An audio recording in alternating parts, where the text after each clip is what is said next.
Ricardo, I've got one word for you to describe this week's show. Marketplaces, dropship, fulfillment, data. Okay, it's a whole lot of one words. Dropship counts as a word, right? All right. Let's just say this is all about the future of e-com. Yeah, okay, so I'm not quite sure how many words that counts for, but I'm going to go ahead and stick with e-commerce as the theme for this week. And following up our amazing episode with Polly Wong that focused on direct-to-consumer. And we've got another amazing retail transformer on today's show to dive into the future of e-commerce. And this is really exciting. Like every e-commerce junkie out there listening or watching should be taking out their notepad right now and be ready for some golden nuggets and tips. Oh, no pun intended. These strategies that will come at you faster than you can say, where's my package? That is so true. Actually, this is getting to be a habit, isn't it? Needing a notepad just to listen to the podcast. So, I mean, I don't know if it's like good or bad. I know, right? So maybe we should just get this episode started, or should we just make everybody wait a little more and keep listening to us talking about it? You're too cruel and obsessed with long introductions. Let's say we just jump in to the intro music already.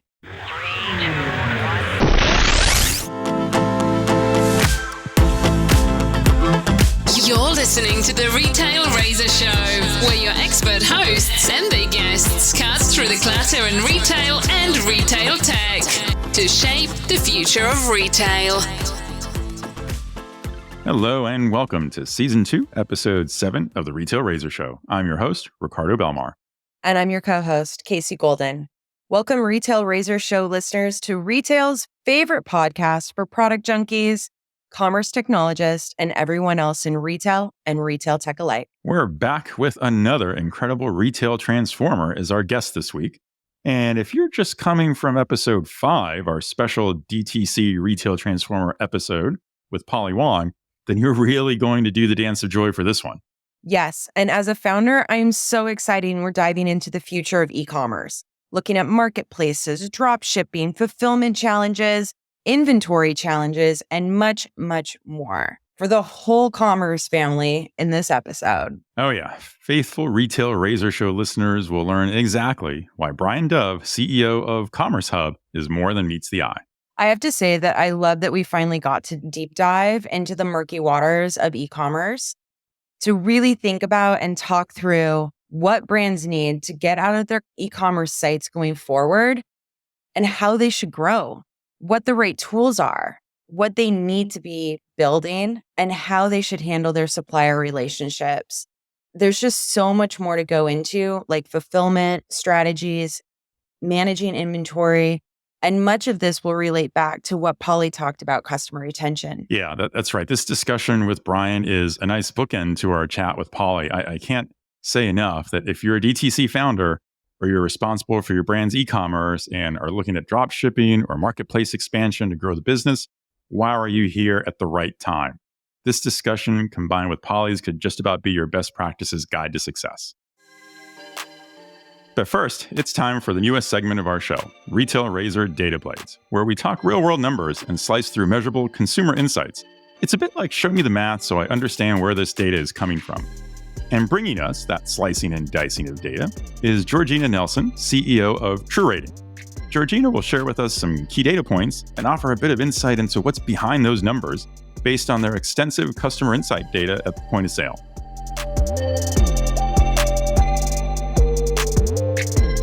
Welcome, Georgina. Thank you so much for having me. So today's Retail Razor Data Blades segment is inflation doesn't impact everyone the same way. Georgina, tell us more. So we've done some consumer insight research over the past few months to really try and understand how all these macroeconomic trends are influencing consumers and their shopping behavior and habits. We sampled over 170,000 consumers across our key markets in the UK, North America, and Australia. And I think in terms of the nugget I wanted to shout about today was just really, I guess not surprisingly, the number of people who are noticing the impact on rising rising cost of living. And that was a whopping 81% of consumers registered that change.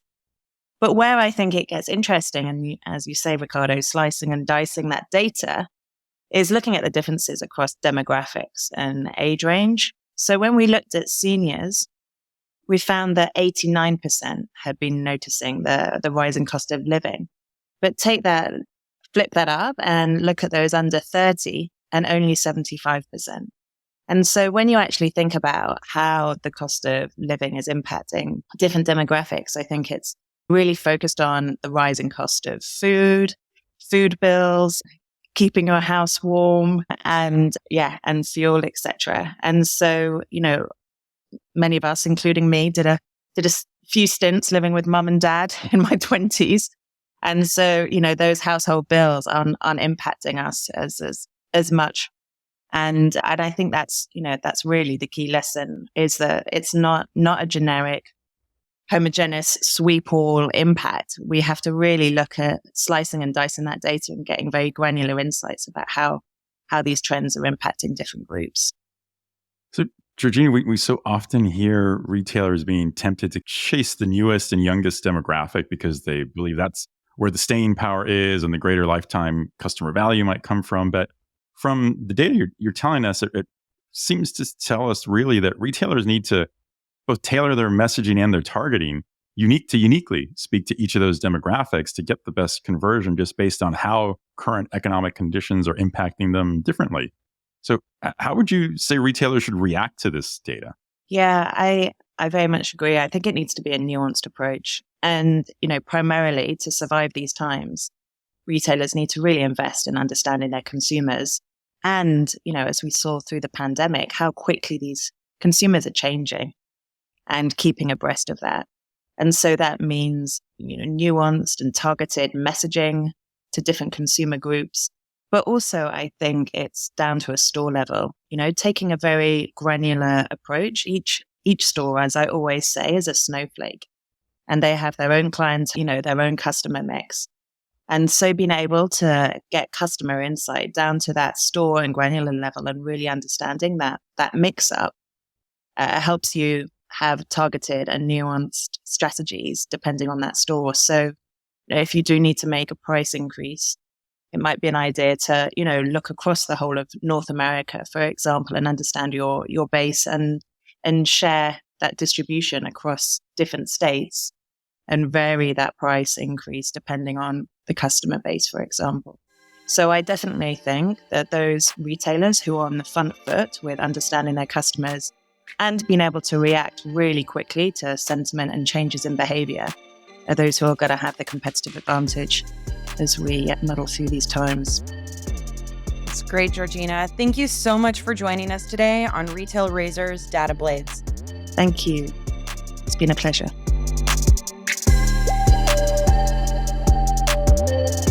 Things have changed. Now that we've sliced some data, let's get back to the evolution of e-commerce with Bryan Dove.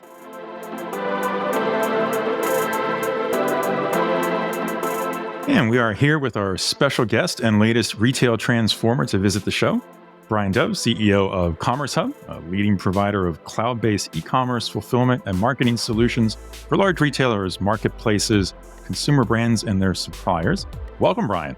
Thanks for having me. Really glad to have you join us, Bryan. Since our last call, we've both been really excited to have this conversation on marketplaces and fulfillment, kind of touch on some drop shipping and what the future holds for all these areas for retailing in today's environment and our tomorrow's. That's great. I'm excited to share what we've learned along the way.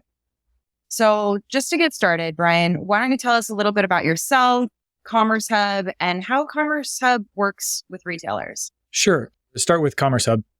The CommerceHub's got 25 years of history. We've been working with the largest big box retailers that are out there and really from the late 90s, helping them enable and expand their e-commerce selection. So our customer are the largest retailers you can imagine, folks like Walmart and Costco and Macy's and Nordstrom and Best Buy and so on. We have a pretty meaningful number of customers in the large big box retailer enterprise space.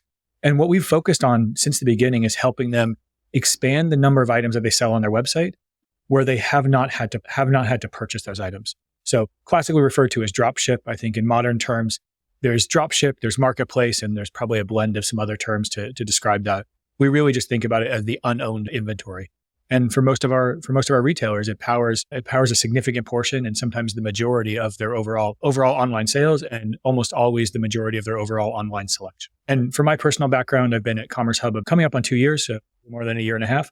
And then prior to this, I ran a travel business based out of Europe that helped almost 1 billion travelers a year worldwide. We were number one in 140, 150 countries. And then prior to that, I spent some time at Amazon Web Services, Microsoft, and some other tech companies along the way.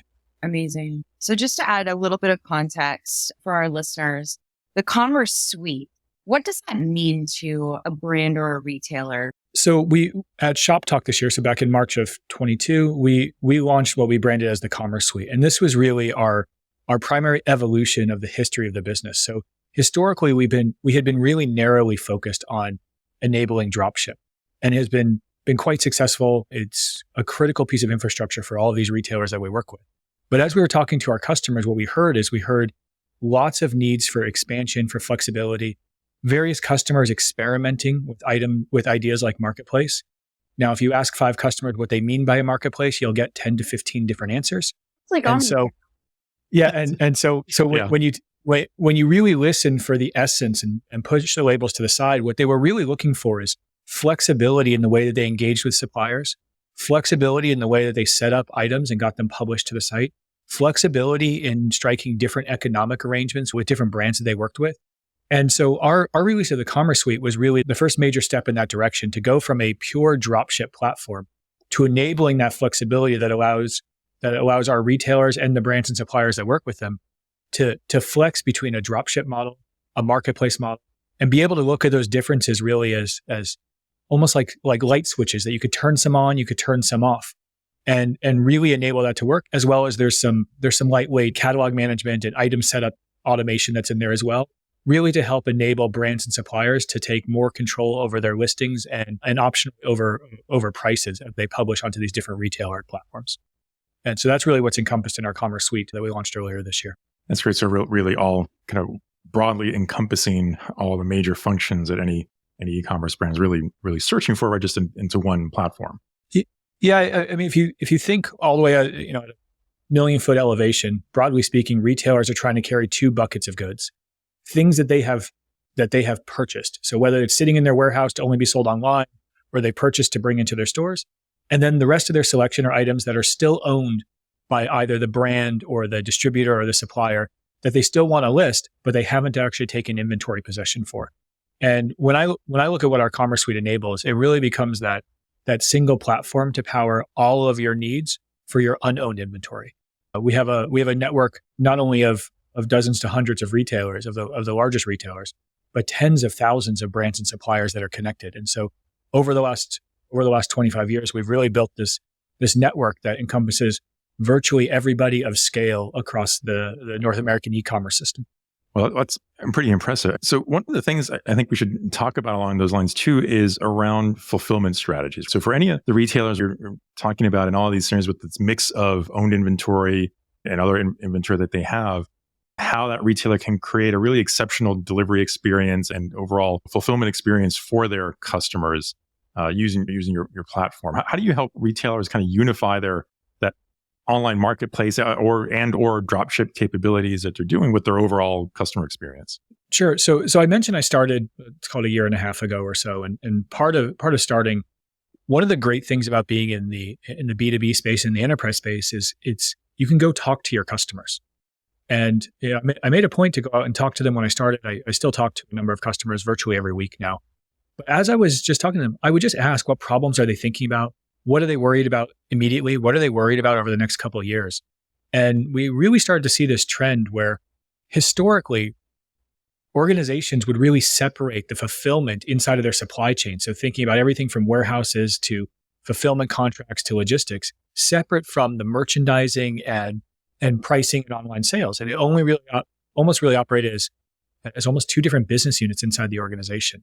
And what we saw as an emerging trend is I heard from more and more of these retailer executives and the executives at brands intersecting the two. How could they use their knowledge on merchandising to better optimize their fulfillment? And how could they use their expertise on fulfillment to better optimize their merchandising? If you want just a simple example, you might price an item or you might price shipping differently if you know it's sitting in a warehouse that's 100 miles from you. So if the warehouse is in the Central Florida and you're shipping it to Orlando, I might offer you next day service for free because I actually know the net cost of that is going to be cheap. And I'm going to delight my customer by saying, hey, you've gotten a free upgrade to overnight.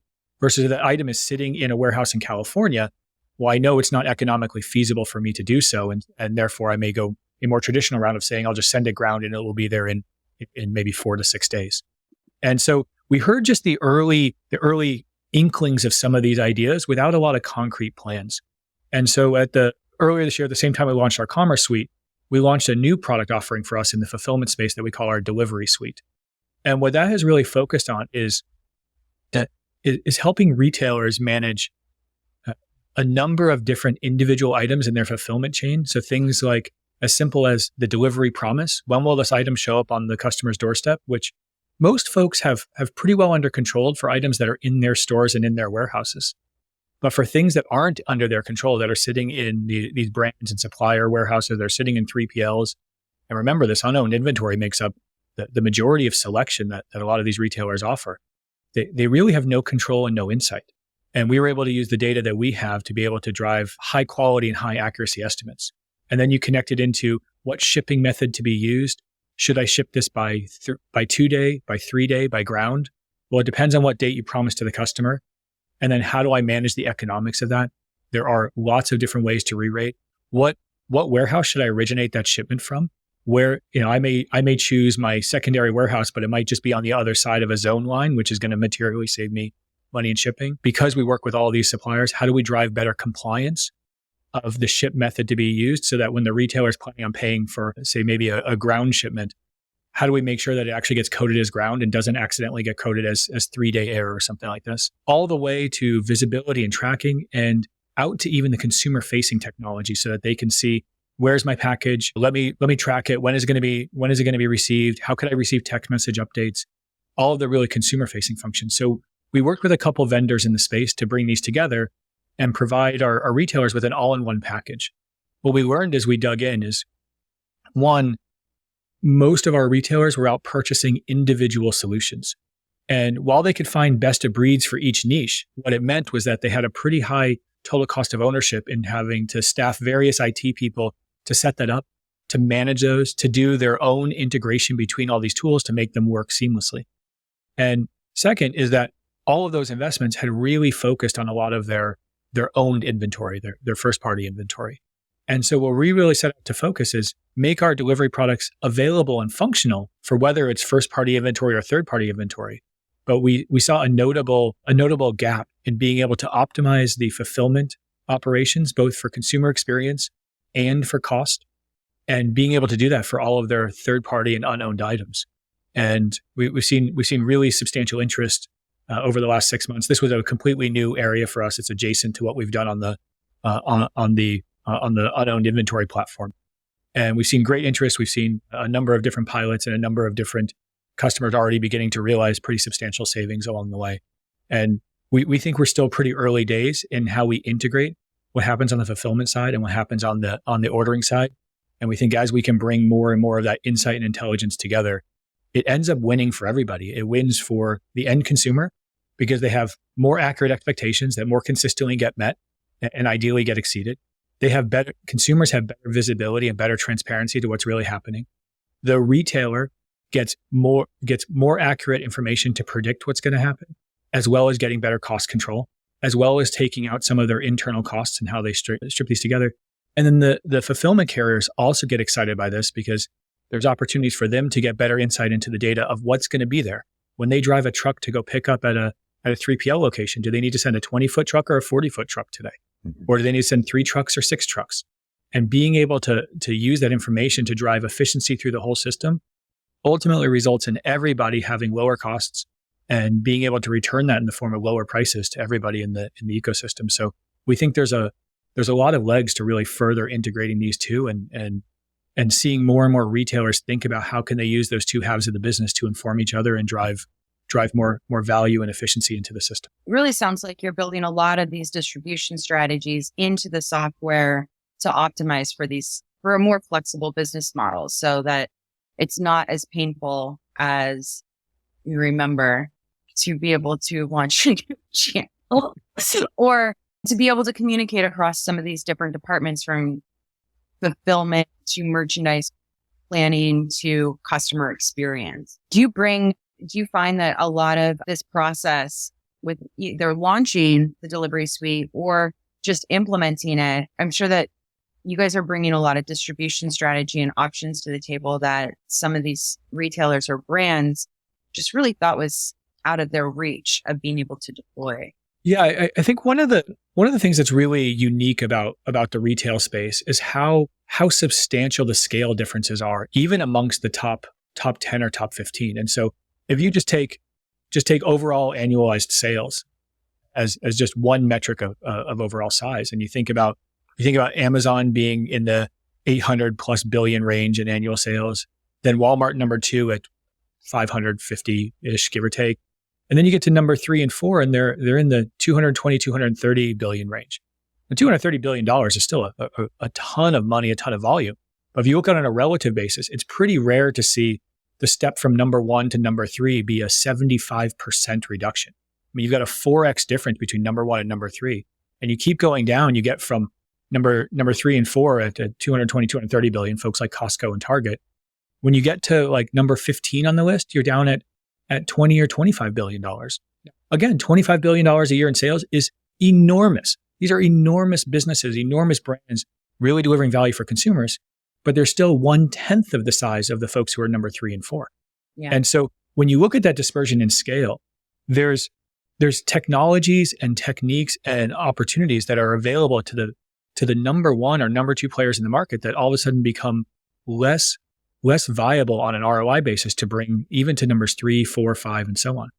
And I think what's really unique about our approach is that we do work with the virtually all of the large retailers that are out there. So we get to see what the best and brightest in retail are doing. And then we work with them to say, how can we learn from that? How can we bring that at scale? And how can we democratize access to that insight and that technology in a way that benefits everybody? And again, what I really love about the retail space is as we can drive efficiency and scale and flexibility into this platform, it ultimately results in lower costs, which in turn, because the sector is so competitive, results in lower costs and lower prices for consumers. And so being able to drive that efficiency all the way through the ecosystem by scaling these best practices and democratizing access will, quite frankly, will really guide our path over the next several years. And we continue to listen to our customers. What are the most pressing and most important items? But we think we have, given our reach and engagement, the size and scale of what we internally call the commerce network, of just the number of folks connected to it, we think we have a pretty unique position in the ecosystem to democratize access to a lot of these newer pieces of flexibility and efficiency. Yeah. So speaking of consumer expectation, let's kind of shift a little bit there, because you've mentioned a couple times right on how retailers need that ability to deliver, I'll describe it as sort of the same or meet the same expectations, right? Whether it's their inventory or the unowned inventory, right? To your point.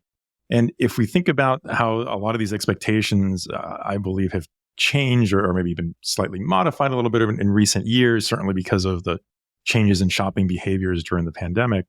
There's, I think, new pressures, right, on retailers on how they go about meeting these different customer expectations. And certainly the old tools that they're used to using are probably not built to support the kind of mass direct-to-consumer characteristics that a lot of these expectations are really calling for right now, based on the new experiences that consumers got so used to during the pandemic years. So Bryan, I mean, when you look at this, what kind of impact are we talking about in this context? Because you've mentioned a few examples of how retailers using the solution can really meet these expectations, deliver on those customer promises. And you've also talked about how it's not just about delivering the experience, but also doing it in a cost-effective way. There's potential cost savings that can be had because you're doing things more efficiently. I love the example you gave about how, if you know that the particular item is in a warehouse that's relatively close to the customer's destination, then you can offer a different shipping time but still save money in the process, right? Because you're not shipping it across the country to meet that requirement.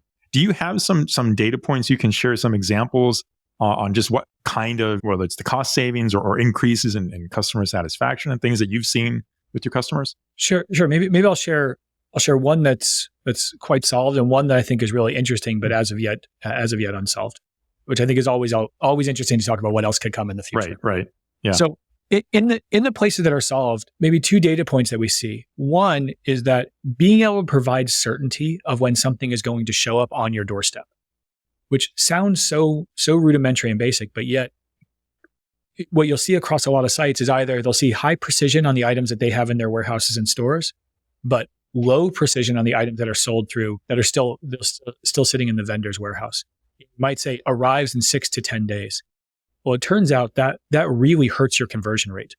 And so a customer may come to that page, they want to buy that item, but now they're worried 6 to 10 days. One, I might need it within a week, which is not unreasonable, and I don't know if it's going to be there. Two, it seems so fuzzy. I'm worried 6 to 10 days becomes 20 days or 30 days, or I worry it's on back order. There's all these things that we've been trained as consumers that gives me low confidence. And so we saw with one of the large retailers just being able to give delivery certainty, both on parcels, things that'll fit in boxes, but also on appliances and refrigerators and furniture and just large purchases. We're able to increase the conversion rate into the low double digits. So when you start talking about plus 10 or plus 12 or plus 14% relative improvement in conversion rate on those types of items, those are tremendous value creators for both for the retailer and for the consumer. They're already on the page. They're already on the specific item that they're looking for. This is not a top of funnel or browse behavior. This is the last step of add to cart. And we see that driving a tremendous benefit for consumers and for retailers. Similarly, I mentioned in our delivery suite, one of the products that we work on helps give consumers visibility to where is their items, where are their stuff. And this is classically the number one driver of customer service calls. Hey, I was expecting this item on this date. Where is it? And so what we've seen is not only driving a better, higher quality consumer experience for where they can see what the actual status of their order is. We've seen it result in 25 to 40% lower customer service calls. We've also seen it result in higher conversion of subsequent purchases. So I'll get that update mail that says, hey, your item's on the way. It'll be there on Tuesday. And there are some links there in case I'm looking for additional items that might be related, additional categories or sales. And by doing that in a really consumer first way, we've seen, there was one example I saw that folks were seeing an increase of 300%. So a 3x increase in the amount of total conversions and the total revenue from people clicking through that email. They had built it in-house. They upgraded from an in-house solution to the partner that we're using. And they were seeing a 300% increase in that conversion rate. And so we see really, really dramatic gains that can be had when you're able to really orient on and meet and exceed those consumer expectations. Yeah, 3x is an amazing change, amazing improvement. It's amazing. I like on that consumer side, like as somebody who lives in Brooklyn without a doorman, delivery time and knowing when it's arrived, it affects whether or not I'm going into the city and when I'm going to be back. And there's many times I do not order something online just because it may not be on my doorstep when I get back. That's right. So that is an amazingly unplanned segue to the thing that I was going to tease. I said is a growing trend, but as of yet unsolved, which is this somebody running around Brooklyn wearing a Monaco hoodie, and I spent 3 years looking for it. I'd like it back. You're gonna run into them someday on the subway, and you have to have that moment of, how do I get this back right That's now? my hoodie. Right. Yeah. Just carry the printed receipt around with you. Right. Exactly. Yeah. So speaking of that, there's a really incredible trend that I think is still in its early days, that there's a lot that we can adapt the ecosystem around. So this notion of buying online, picking up a store, right? Classically BOPUS. And when we saw this spike over the last couple of years, when you think about what happened in 2020, obviously as stores closed, you saw this massive spike in e-commerce adoption. And at the time, all of us collectively believed this has just pulled the future forward. And what we've started to see is when you just look at the overall public retailer numbers and public e-commerce numbers, you see that over 21 and 22, as things began to open up, as we started to feel more comfortable in this pandemic or potentially get past it, you saw slower growth in the e-commerce space, and it almost starts to revert back to the historical trend line, historical average. Now, e-commerce is still up and to the right over time, but that dramatic pull forward has started start to ebb back to the longer term 10, 15-year trend. What's interesting to me is buy online, pick up in store. When you look at some of these BOPUS numbers that some of the retailers put out, they were not talking about 20% year-on-year gains. They were talking about things like 60% gains, 80% gains, 100% year-on-year. You see some retailers, huge retailers, talk more than 50 or 60% of all online orders are fulfilled by BOPUS. Now, to me, what's really fascinating is that trend has not just been a spike during 2020 and early 21. That trend has sustained and continues to grow. So then I start to look at it and think, well, how is BOPUS working today? And really what it's limited to is it's limited to the stock that's on hand in the store that's around the corner from you. And so if you think about the evolution of e-commerce, we went from only buying what was in stock at our stores to now having this access to this infinite aisle, this endless aisle where all of the items were available. And now we have this new emerging preference around BOPUS.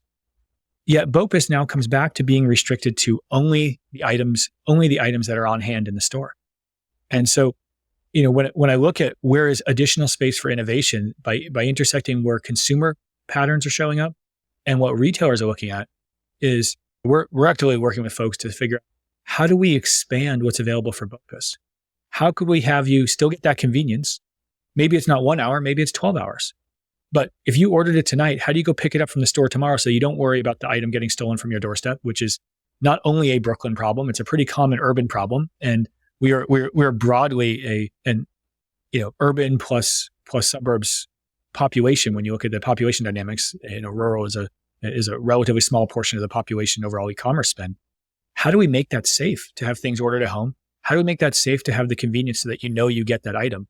And there's a lot of drivers behind the rise in BOPUS. There's another theory, which is, we all work from home these days, or a number of us do. And if you work from home, sometimes you're just looking for an excuse to get out of the house, but you still want the convenience of e-commerce. You don't want to be wading through aisles with a cart and picking out all the things you need. And so it does BOPUS provide that middle ground where you're really getting out of the house, but reducing the time spent on the part that you don't enjoy. And so we're seeing this tremendous rise and looking at how we can help expand that selection for what's available by BOPUS. So you still get that endless aisle experience, but you're still able to leave the house, still able to go pick up the items that you want on your schedule and your time. No, I think that's great. And I think it's really important when so many sales start online and really bringing in, we have 80% of retail that's traditionally been in store. It only makes sense to be able to window shop or browse online and swing by and pick it up. The likelihood of you buying another item is higher, and just being able to be more focused when you're looking to make a purchase today. I need something. I need it today. You go browse online. And then if you don't have that pick up in store availability or be able to filter those products to be able to say like, what is actually here? Because I'm going to be swinging by or I'm coming this direction. I need to pick it up. There's a lack of communication there from online to the stores commonly, if they don't have a really good program in place. I look at going to 5, 6 stores to make a purchase. I want to know what you have. I don't want to go to 6 stores physically. I am looking for something and I just want to go to the store that has it or something that will suffice because I needed it tonight and it was last minute or whatnot. And I think that this is a big opportunity for a lot of brands to solve these inventory issues that kind of goes back to omnichannel, really understanding where the overlap is, where your inventory levels are, and how do you get it to the customer based off of like multiple options. Waiting 5 days is not ideal, but either is, going to like 7 stores in between your day to day, trying to just find a sweater for a holiday party or for something. A lot of people wanted to get back out, but at the same time, in-store inventory was 10% of what was available online. And you'd go to the store and there's like nothing in the stores. All of these things were available online only. So a big difference. If you knew what your customers could pick up in store, you could plan your in-store inventory better too. That's right. Well, and I think you hit the nail on the head with the 10% number, which is, if somebody has, I'll make up a million SKUs online, they may have only 30,000, 50,000, maybe 100,000 in the store, minus whatever is currently out of stock or sold out because they only stocked 1 or 2 or 3 of a lot of these SKUs. And so the idea that I need it tonight, you're pretty limited. But if you could get it in the morning, and all of a sudden what's available in the morning is 40,000 SKUs, maybe not the full, maybe not the full million SKUs, but maybe 40,000, maybe 100,000, maybe 200,000. Yeah. Some meaningful portion of that million SKUs all of a sudden is available on relatively short notice. That all of a sudden changes the way that you think about this, rather than waiting 3 or 4 days for it to get home. How you filter, how you search from like first click. It's like, show me this. I need it around this time, rather than looking at product first. You're looking at filter my product based off of timelines and availability. That's exactly right. And I, what I find in the B2B space, the place I always try to anchor myself is I start from what is the consumer experience and work backwards. And I feel like if there's something that's meaningfully improves the consumer experience, going from tens of thousands of SKUs to hundreds of thousands of SKUs that I can pick up within the next 12 hours, that's a great upgrade. And then it turns out being able to do that drives better economic efficiency for the retailer and for the brand as well. Yeah. And so now all of a sudden that becomes not just a viable option, but in fact, sometimes a preferred option. And when you have this intersection of better for the consumer and more efficient and effective for all of the businesses in the operational chain, that's really where I start to see the magic light up. And I think those are the types of scenarios and combinations that when we're talking with our customers, we really look for and say, now, is there an interesting or unique way that we can invest to enable that scenario in a way that's going to benefit every single member of the ecosystem? And those we find are the winners that we really try to focus on. Your whiteboarding sessions sound like fun. Yeah, and in this case, Bryan, isn't it really a situation where the data is there for the retailer, and maybe not in one place, obviously, but in lots of different systems potentially, but to a certain degree, right, the scenario you just described and trying to solve this challenge, it seems like it just comes down to being able to collect the data from all these different areas and find the right way to surface the corresponding insight that you're really getting at here, right? Into how do I make these additional products available to a BOPUS customer, right, at the time that they want it to be available, knowing that I probably have an item somewhere, but it may or may not be in the right place at the right time. That's exactly right. I think all of this data to somebody in the ecosystem, they have all the data. The difficulty of, can you find the right data? Can you make it usable? And can you intersect it in ways that ultimately benefits everybody? I think that's where everybody needs to focus on what they're great at. If I'm a retailer, what I'm amazing at is finding my target customer segments, understanding what they're looking for, being able to reach them consistently, and do so at relatively low cost. That's how they're able to generate these large level of sales and do it profitably. If I look at brands, they really understand their core customer and understand their tastes and preferences. And then they're able to get that to their customers, both through direct channels as well as through retail channels.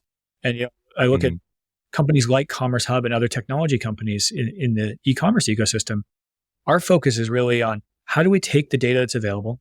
How do we find those insights of ways that we can improve a workflow that adds benefits and efficiency to everybody in the chain, and then democratize that through technology so that everybody gets access to those benefits and technology in a way that works for them, and then the level of scale works for us. And so I think everybody's got a role to play, and we try to do our best at listening to our customers and focus on ours. I think it's really great. And I think that's a wonderful term, by democratizing access to technology, because a lot of the times the technology costs are so large, and to be able to obtain an ROI from it quick enough to validate that cost, sometimes it's too much for a brand to be able to take on, sometimes to be moved from number 15 to number 8. 15 to number 8 is huge, but these technology costs have definitely been almost dated by needing to be able to have a certain level of cash and resources to be able to implement some of the great solutions that are available for the 1, 2s, and 3s. Absolutely. At a earlier point in my career and my life, I spent about a decade building software for large hospital organizations. And when you look at those, it's a different world than retail, but I think from a technology perspective, they were in a really similar place. And you have even more specialization. You can imagine the software for the radiology folks doing x-rays is different than the software for the cardiologist doing heart exams, which is different than the nurses doing general intake versus the ICU and everything else. And so they had hundreds of these individual pieces of software, and the IT costs were just becoming overwhelming. Yeah. Because even if you just think, I only need one person to maintain each product, next thing you know, if you've got a group of 3 or 4 hospitals, you might have 1,500 pieces of software. Yeah. And you really saw, 10, 15, 20 years ago, you started to see these hospital chains really start to crumble under the technology burden. And out of that, you saw a few technology companies really rise by focusing on reducing that total cost of ownership, easing that integration, and making more and more of that functionality available to everybody, not just the 2 or 3 hospitals that had disproportionate scale, but really across the whole country and eventually the world. And so having lived through that, and as I've gotten to know the e-commerce space more and more, I think there's a similar pattern that's starting to play out, because e-commerce was so nascent for the first 20 years that it was just about scale. I need to have more items. I need to be able to reach more customers. I need to have more warehouse capacity. I need to have more fulfillment capacity. It was really about that scale up. But we've now started to reach this place where the growth in the scale is slowing. And now it becomes a focus on efficiency. And I think the innovation that we'll see over the next 10 years is all about finding, not only can I take cost out, but can I increase and improve the consumer experience while I'm taking cost out? And I think that's really where this notion of democratizing access to this technology and enabling some of these mid-size folks, or even the folks that have large scale in absolute terms, but under scale in retailer terms. Mm-hmm. How do we help them compete with the largest chains and with the largest businesses? And then how do we partner with the largest businesses and help support them to spend their resources on the things that benefit consumers most, rather than building infrastructure and tools? And so that's really how we focus on enabling the whole ecosystem. I think it's great. I really love seeing just a focus on your technology spend and how that affects the customer experience. We've been depicting the rules for a long time, and not really considering them in our software decisions. And now I feel that how any software impacts the customer experience is a conversation that's being had on the user side. And I think that's definitely a step in the right direction. Yeah. And I think it also relates to an issue that when we last spoke with you, we talked about, if you have a retailer who's able to spend on the right technology to help accomplish all of these things, or you're also kind of balancing that against what's the cash outlay for that owned inventory that you need to keep up with. And given that we've kind of entered a holiday shopping season here, we know that the traditional retail approach is to really stock up on inventory for those holiday selling period. But there's also a model that says, what about having a more of a just-in-time merchandising kind of model for how you do this, particularly if you are becoming a marketplace? And I think you have some thoughts on this, right, Bryan? Yeah, certainly. I think first and foremost, if you asked a business, if you could meet all of your customer needs, would you rather put more of your cash at risk or less of your cash at risk? The answer is pretty simple. Mm-hmm. I'd much rather conserve my cash and hold it in my bank account if I could still fulfill and meet all of my customer needs. And so I look at that first as a trend and think, well, if we can land on the right side of that, then we're probably onto something. And then second is we look at, well, what are the barriers to meeting all of their consumer needs? And there are a number of them. I mean, if we look over the last 18 months, we've all lived through these incredible supply chain challenges. And not only did you see the sometimes historical trends of let me boost the inventory I own as we get into the holiday season, but you saw a number of folks placing orders over the last 12 or 18 months to buy more inventory because they were just scared of having empty shelves. Mm-hmm, right. And then we saw in some of the public earning announcements earlier this year, at the end of Q1, at the end of Q2, you heard people talking about now an inventory surplus. Right. They'd built up all this inventory, but as demand began to contract, they ended up with surplus of what they didn't want, and they have to start clearing it out. And so we think, one, enabling retailers to conserve their cash or to choose to deploy it elsewhere, as long as they can meet all their customer expectations, it is better for their model. And so we really try to think about it less of what is the balance between owned versus unowned inventory, and more, how do we enable more of the unowned inventory to still meet all those consumer expectations? And so when we look at that notion of just-in-time merchandising, we think, how are we enabling more variety and more selection to still meet those consumer expectations? Things like next day BOP as a place that we're looking at. things like what we're already doing today of narrowing that expectation of when is that item really going to be on my doorstep. Or there's other work that we've done with some of our customers where they may have multiple suppliers who provide the same item. And so how do we just automate the process of dropping through that supply? So when your preferred supplier sells through their stock, you don't need a merchandise person to go change things.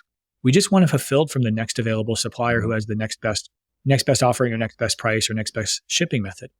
And how do we just automate that so it's not blocked by some employee in the merchandising or supply chain machine, quite frankly, to go in and hit a green button to turn it on? How do we just automate that process? And so we're often looking for ways to take friction out of the system and bring some of that more real-time and reactionary experience to the offers.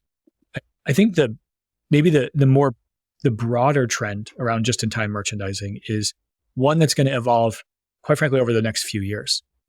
And when I look at that, I was talking to one of our retailer executives, and he made a really interesting comment to me. And his comment was that he sees merchandising shifting from a group of folks who curate particular items to a group who really curates and nurtures relationships with brands. And I thought that was a really interesting notion. We spend a lot of time talking about it. And what it really came down to is that if you think about the world of not just technology, retailers for years have been A/B testing on their website. Mm-hmm. What is the page? What is the orientation that's going to deliver the best conversion rate, the best experience for consumers, the best retention rate? But you have not seen a lot of that concept extend into the actual items that are being carried.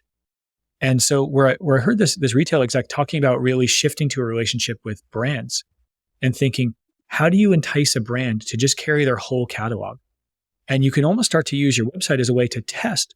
If maybe a brand has 10,000 items, well, you're only going to carry probably 200 of them in the store. But how do you know which 200 to carry?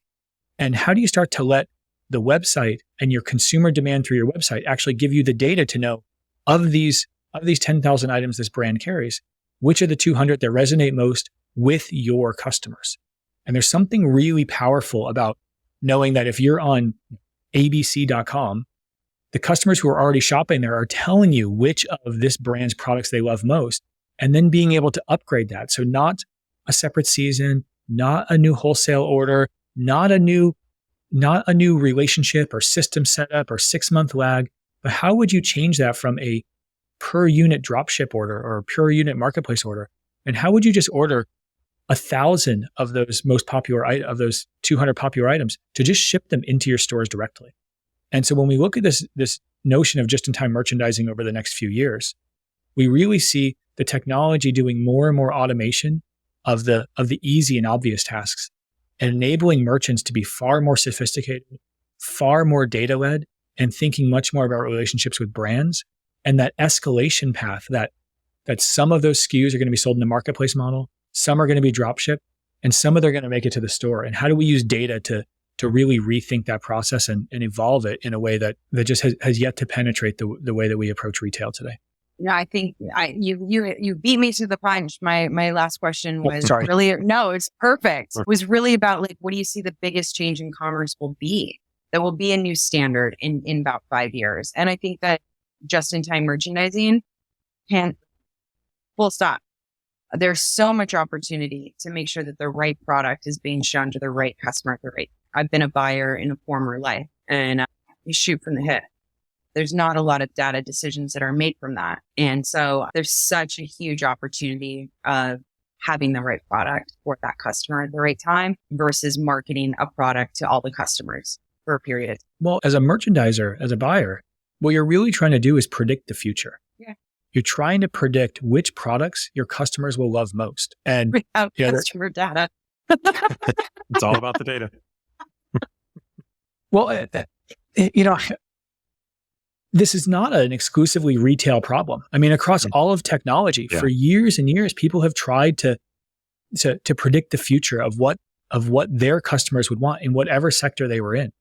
And I think what we've learned across almost every sector is that at scale, our opinions kind of suck.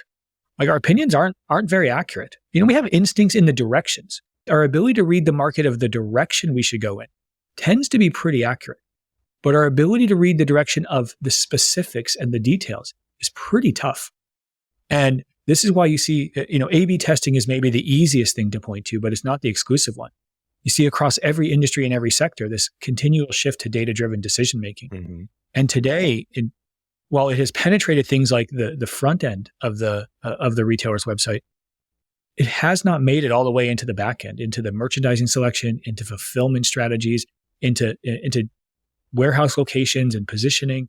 There are more and more places where we can use more data from the end customer to drive better and smarter decisions and to let the data guide the way. And I think that is just a continual evolution that all of us have had to experience across basically every vertical, because it's, unless somebody's got a crystal ball I don't know about or a DeLorean that can go back in time, like predicting the future it's really hard. It is. And so that's where we try to think about partnering with our customers to enable a more data-driven approach. Yeah. Everybody has an opinion in retail, right? And, we've had to rely on that for decades. That opinion has carried a lot of weight on business decisions. And I think that I really appreciate you joining us today to dig into this much needed discussion as we approach the new year, new budgets. Holiday season is coming in really fast right now. So I have a feeling our listeners will hit the replay button and grab a notebook. Oh, that's very kind of you. Re-listen Thank you to both so much for having me today. If any of our listeners, if they want to learn more about CommerceHub and how you might be able to help them, how should they reach out to you or follow you as you guys post more information and more case studies and things of that nature? Sure. Easiest thing to do just to learn more about our products and services, it's commercehub.com, spelled exactly like it sounds. You can also, we post a number of stories and insights that we've learned along the way on the CommerceHub LinkedIn account. That's probably the most active place where we post content. Great. Or if anybody has specific questions or wants to get in touch, I'm personally quite findable on LinkedIn. Feel more than free to just reach out to me directly and I'll happily direct you to the right folks on our team. Okay, fantastic. Well, thanks again, Bryan, for joining us. We really hope to have you back again soon. This has been a really insightful discussion. Great. I mean, Thank you all. Be here all day. So, Ricardo, I think it's chat time for us to wrap up this episode. Thank you again, Bryan. Really appreciate it. Thanks, y'all. Have a great day.